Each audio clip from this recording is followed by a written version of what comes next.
खासदार दिनेश गुंडूराव यांनी 24 तासात माफी मागावी. नरेश मस्के ऑन उद्धव ठाकरे. उद्धव ठाकरे यांची परिषद पाहून वाईट वाटले, कारण कधी काळी ते आमचे नेते होते. त्यांचा अप्रोच शिथिल झाला, ते खूप बॅकफूटला गेलेत. शरद पवार आणि काँग्रेसचे नेते त्यांचा फोन उचलत नाहीत, त्यामुळे ते आता शांतच झालेत.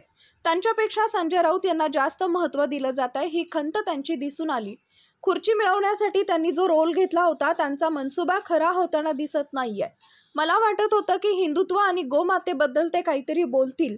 गोमातेला राज्यमातेचा दर्जा दिलाय, त्याबद्दल ते अभिनंदन करतील असं वाटलं होतं, पण त्यांच्या मनाचा एवढा मोठेपणा त्यांच्याकडे नाही. काँग्रेसचे खासदार दिनेश गुंडूराव यांनी जे सावकारांबद्दल वक्तव्य केलं, त्यांचा ते निषेध करतील असं वाटलं, पण त्यांनी तेही नाही केलं. आम्ही त्यांच्या वक्तव्याचा निषेध करतो. काँग्रेसकडून आम्हाला अपेक्षा नाहीये, परंतु ठाकरे गटाकडून आम्हाला अपेक्षा होती. एकंदरीतच महाराष्ट्राच्या परिस्थितीचं उत्तर दसरा मेळाव्यात देईल असं ते सर्व म्हणाले. कदाचित सोनिया गांधी आणि राहुल गांधी यांच्याकडून त्यांच्या स्क्रिप्टचे अप्रुव्हल आलेले नाही. खासदार दिनेश गुंडूराव यांनी 24 तासात माफी मागावी, नाहीतर महाराष्ट्रात पाय ठेवू देणार नाही. बाळासाहेबांची तत्वे ठाकरे गट अजूनही मानत असेल तर त्यांनी गुंडूराव यांचा निषेध करावा. उद्धव ठाकरे दसरा मेळाव्यात तरी यांचा जाब विचारणार का? खुर्चीसाठी किती लाचार होणार? जर लाचार झाला असाल तर बाळासाहेबांचा फोटो सुद्धा लावू नका. टोमणे मारण्याशिवाय त्यांना काही येत नाही. बाळासाहेब ठाकरे यांच्या रक्ताच्या नात्यानं आपण वारसदार आहात, विचारांनी आहात का? आपण काय अंगीकारलंय त्यावर बोला. ऑन संजय राऊत. कायदा भाजपच्या घरची भांडी घासतोय का? असं वक्तव्य म्हणजे संविधानाचा अपमान आहे. ते शरद पवार यांच्या घरची भांडी घासतात असं वक्तव्य त्यांना शोभतं का? ऑन दसरा मेळावा. शिवसेनेचा दसरा मेळावा हा बीकेसीला असणार आहे. दसरा मेळाव्याला माध्यमांनी 2 फ्रेममध्ये दोन्ही दसरा मेळावे दाखवावे. कुठे जास्त खरं शिवसैनिक आहेत ते दिसतील.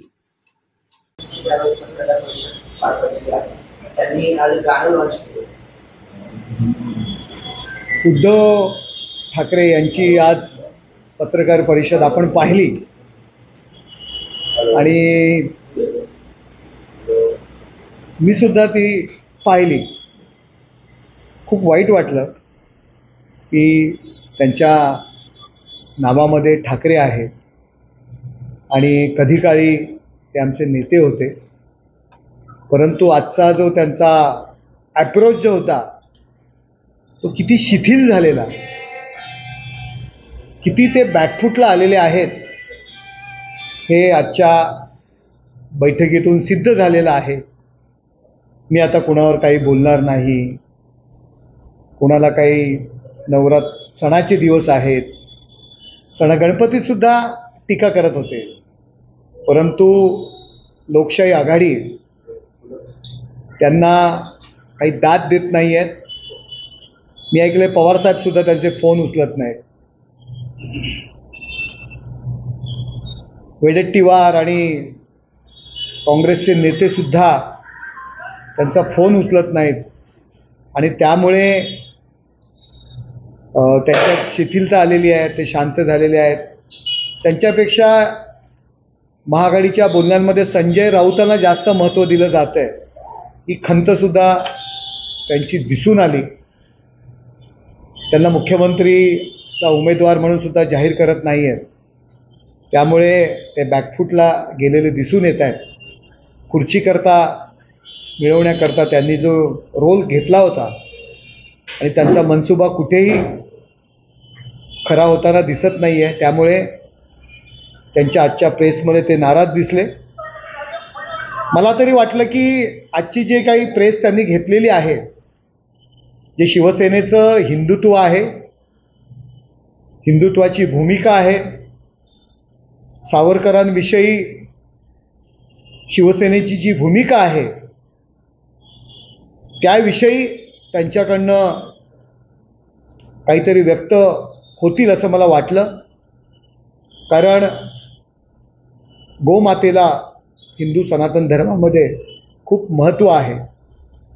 राजकारण काही असो, परंतु माननीय मुख्यमंत्री एकनाथ शिंदेसाहेब आणि राज्य सरकारने जी भूमिका घेतली, देवेंद्र फडणवीस साहेब असतील, अजितदादा असतील, गोमातेला राज्यमातेचा जो दर्जा दिलेला आहे त्याचं मला वाटलं ते अभिनंदन करतील, परंतु तेवढा मनाचा मोठेपणा त्यांच्याकडे नाही.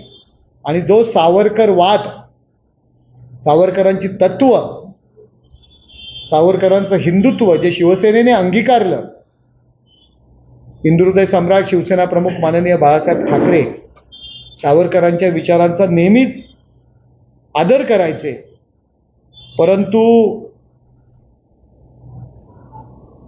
गोमातेचा दर्जा दिला. निवडणुकीच्या महाराष्ट्राच्या तोंडावरती जे काँग्रेसचे खासदार आहेत दिनेश गुंडूराव, त्यांचे वडील मुख्यमंत्री सुद्धा होते, त्यांनी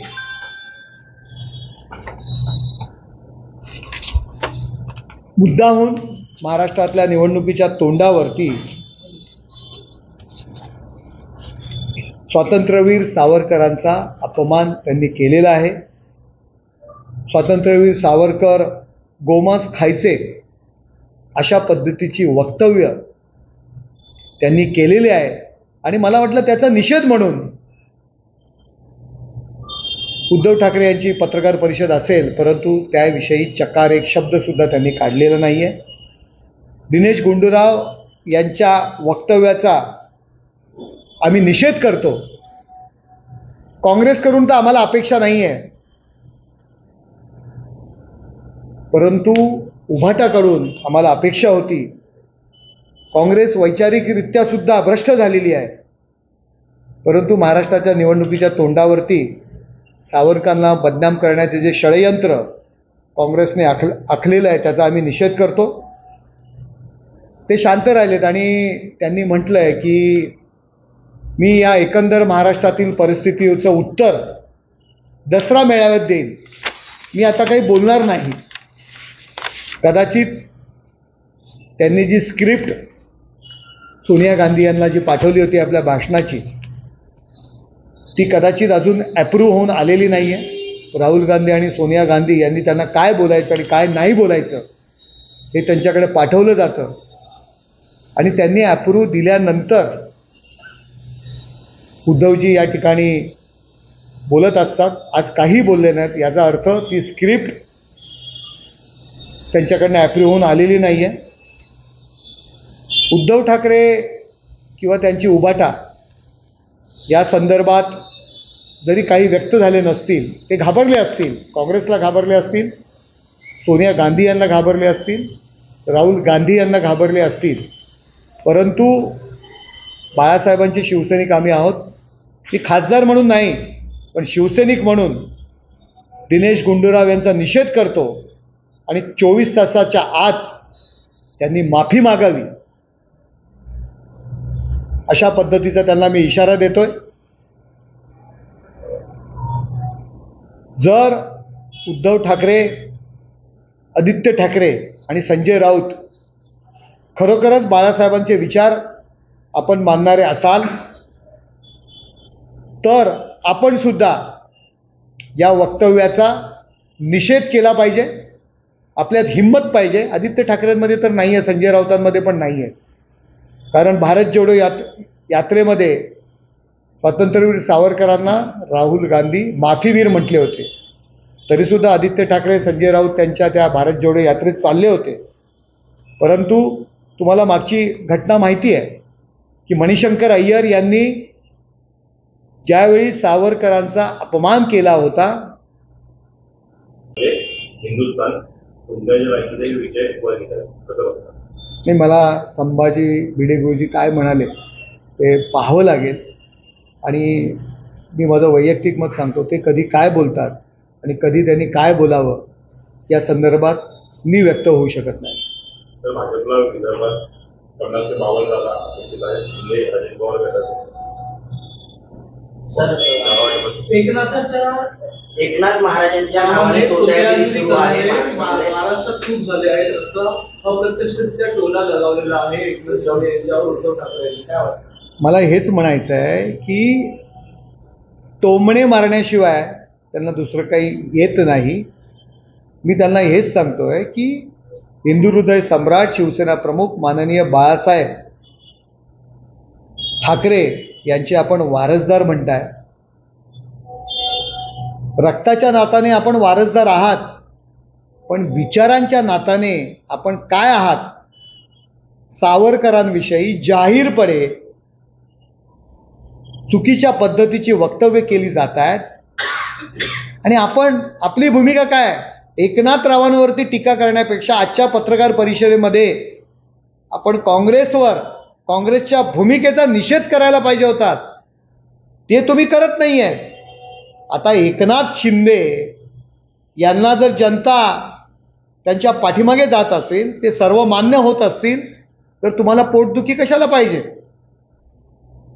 आपण आपल्या मतांवर बोला, पक्षाच्या मतांवर बोला, पक्षाचे विचार, पक्षाची तत्व, हिंदू हृदय सम्राट शिवसेना प्रमुख माननीय बाळासाहेब ठाकरे यांचे विचार, यावर बोला ना. आपण काय अंगीकारले त्याच्यावरती बोला. मी जाहीर आव्हान करतोय की सावरकरांचा ज्या पद्धतीने अपमान होत आहे आणि निवडणुकीच्या तोंडावरती काँग्रेसने केलेलं एक षडयंत्र आहे. मुद्दामून स्वातंत्र्यवीर सावरकरांचा अपमान करायचा हा त्यांचा एकमेव अजेंडा आहे. त्या काँग्रेसच्या मांडीला मांडी लावून आपण बसलाय. सर, संजय राऊत म्हणाले की कायदा काय भाजपच्या घरची भांडी घासतोय का? येत्या 2 महिन्यामध्ये त्यांना कायदा काय आहे हे कळेल. कायदाच्या बाबतीत भाजपच्या घरची भांडी घासतोय का अशा पद्धतीचे वक्तव्य करून संविधानाचा अपमान संजय राऊत करतायत. खऱ्या अर्थाने संविधानाचा अपमान संजय राऊत करतायत. कायदा आणि त्याच्याबद्दल भांडी घासतोय का अशा पद्धतीची वक्तव्य करणं संजय राऊतांना शोभतं का? कदाचित पवार साहेबांच्या घरची भांडी ते घासून आले असतील, सकाळी सकाळी जातात आणि त्यामुळे तीच भांडी घासल्याचा जो काही विषय आहे तो त्यांना नंतर आठवला असेल. कदाचित काल रात्री घासायचे विसरले असतील. म्हणून अशा पद्धतीने संविधान, कायदा म्हणजे काय? संविधान, आणि संविधानाबाबतीत खऱ्या अर्थाने संविधानाचा अपमान संजय राऊत करत आहेत. निषेध केला पाहिजे. आपल्यात हिंमत पाहिजे. आदित्य ठाकरेंमध्ये तर नाही आहे, संजय राऊतांमध्ये पण नाही आहे. कारण भारत जोडो यात्रेमध्ये स्वातंत्र्यवीर सावरकरांना राहुल गांधी माफीवीर म्हटले होते. तरीसुद्धा आदित्य ठाकरे, संजय राऊत त्यांच्या त्या भारत जोडो यात्रेत चालले होते. परंतु तुम्हाला मागची घटना माहिती आहे की मणिशंकर अय्यर यांनी ज्यावेळी सावरकरांचा अपमान केला होता त्यावेळी मी महाराष्ट्रात पाऊल ठेवून देणार नाही अशा पद्धतीने मणिशंकर अय्यर यांना जोडो मारो आंदोलन केलं होतं.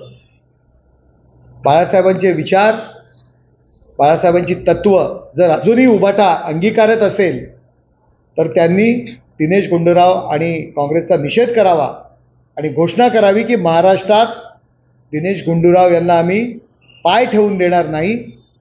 मला नाही वाटत अशा पद्धतीची घोषणा करतील, परंतु शिवसेना म्हणून, शिवसैनिक म्हणून, बाळासाहेबांचे विचारांचे शिवसैनिक म्हणून आम्ही दिनेश गुंडूराव यांचा निषेध करतो आणि त्यांना महाराष्ट्रात पाऊल ठेवून देणार नाही अशी पद्धतीची घोषणा मी या ठिकाणी करत आहे. त्यांनी 24 तासात माफी मागावी आणि उद्धवजी यांनासुद्धा मी खडसावून विचारतोय की आपले यावर मत काय? आपण याचे उत्तर किंवा आपण याचा जाब दसरा मेळाव्यात तरी विचारणार का? खुर्ची करता आपण किती लाचारी पत्करणार? जर आपण लाचार झाला असाल खुर्ची करता तर बाळासाहेबांचा फोटोसुद्धा आपण लावू नका. तो लावण्याचा अधिकार आपल्याला नाही आहे. दिनेश गुंडूराव यांनी माफी मागावी असं एक शिवसैनिक म्हणून मी त्यांना आव्हान करत आहे. आणि शिवसेनेचा दसरा मेळावा हां, शिवसेनेचा दसरा मेळावा हा BKCवर असणार आहे आणि उभाटाचा दसरा मेळावा शिवाजी मैदानावर असताना छोटंसं ग्राउंड चारी बाजूनी पॅक केले जातं. सुरक्षितेच्या नावावरती 2-4 हजार खुर्च्या लावल्या जातात. तुलना करा. माझं वाहिन्यांना आव्हान आहे की 2 फ्रेममध्ये दसरा मेळावा दाखवा. एका वेळी 2 फ्रेममध्ये दाखवा. कुठे जास्त माणसं असतात, कुठे शिवसैनिक असतात सच्चा शिवसैनिक कुणाच्या बरोबर आहे हे लोकसभेच्या निवडणुकीत दाखवून दिलेलं आहे.